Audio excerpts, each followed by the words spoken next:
All right, here we are, all done.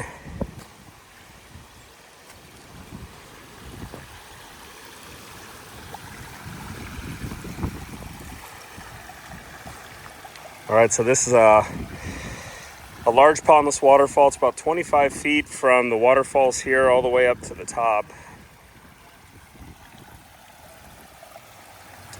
We added on another little area over there, so you got a waterfall right down in there, and then also another one here.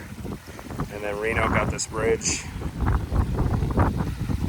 And as you're walking in the backyard, you can see the waterfall just peeking up over the top of it there. He's already been back here and installed a walkway off of his original one.